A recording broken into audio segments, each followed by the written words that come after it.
Hey everybody, TR here from Gluten Free Crumbly, and welcome back to my kitchen for another Sunday supper. Now today's Sunday supper is a very special occasion. Today we are celebrating moms in preparation for Mother's Day. So everyone today is using words, unlike I am. So I wanted to go ahead and share a recipe that I created that reminds me of my mom.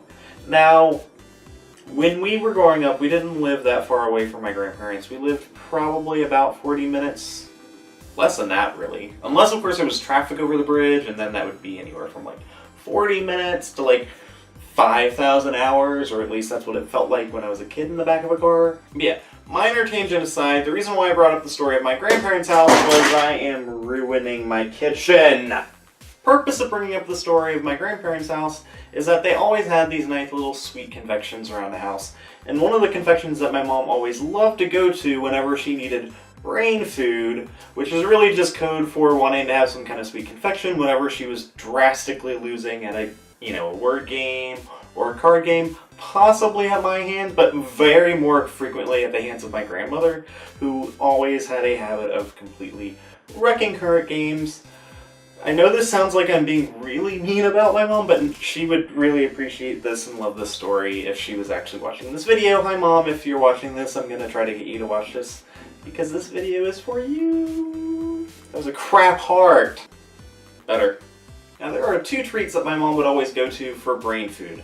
One of them I've already used as inspiration for a recipe. I'll include that link down below. Spoilers, it is a chocolate truffle cookie. Really delicious, great around the holiday times. But today's recipe is the second treat that is being used for inspiration, and those are those little, chocolate covered cherries that has those little creamy things inside. I am going to make a homemade variety of the sort that isn't really a whole cherry covered in chocolate. It is actually going to be little cherry pieces that are all throughout a chocolate confection. So there's only a couple ingredients you need to make these delicious chocolate cherry candies. And the things that you will need for this are, you'll need about 8 frozen cherries that have been cut into 8 pieces each. Now if you have fresh cherries, those are definitely far better to use, but most of the time I only have frozen cherries in my refrigerator. Actually my freezer, because if they were in the refrigerator they would be thawed out, but distractions. A shot of dark rum. These cool little chocolate molds, 2 tablespoons of butter, and you will want about 8 ounces of dark chocolate. So let's get to it.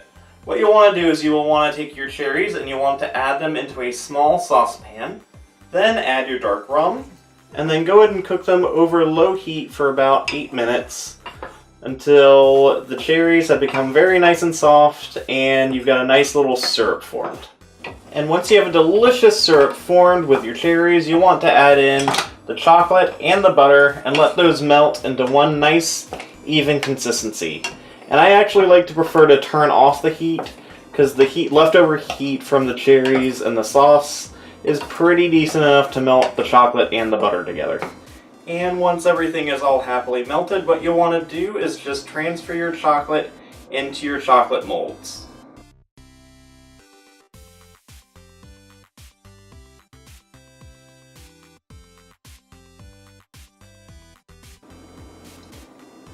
And I like to use a cake spatula as I go to just flatten out the chocolates and make sure everything's nice and level as you go. And it's also a great way of making sure that the entire mold is filled up with chocolate. And once your mold is filled with delicious chocolate, you'll just want to pop that into the refrigerator and let them chill for probably about a good hour to 2 before popping the mold. So now that the candies have had time to chill, let's pop them out of the mold and see how they turned out. Come on, come on, come on. Oh, this is so scary.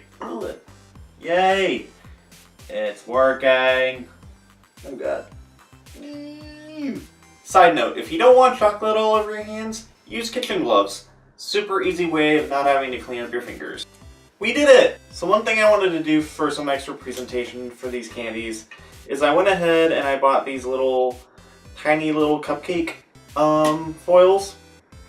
And I wanted to get little pink ones because I figured those would be really cute for Mother's Day. And I'm just dropping one to each little cupcake holder as a nice little way of adding a little bit of presentation to the entire dish. And there we have it. Pretty little chocolate candies filled with little bits of cherry all throughout. And that's my recipe. I hope you guys enjoyed it, and please go over to my blog post to check out everyone else's Mother's Day recipe for today's Sunday supper. And I am for some reason out of breath. Oh my god. And the last thing I'm going to mention, a day or two ago I launched my very first app, Gluten-Free Crumbly, for Android devices. Please check out the link in the description of this video below. If you have an Android device, please download it, try it out, let me know what you think. I'm really excited and I really want to know how people like this app. And as always, like this video, click the subscribe button, and I will see you guys later. Bye!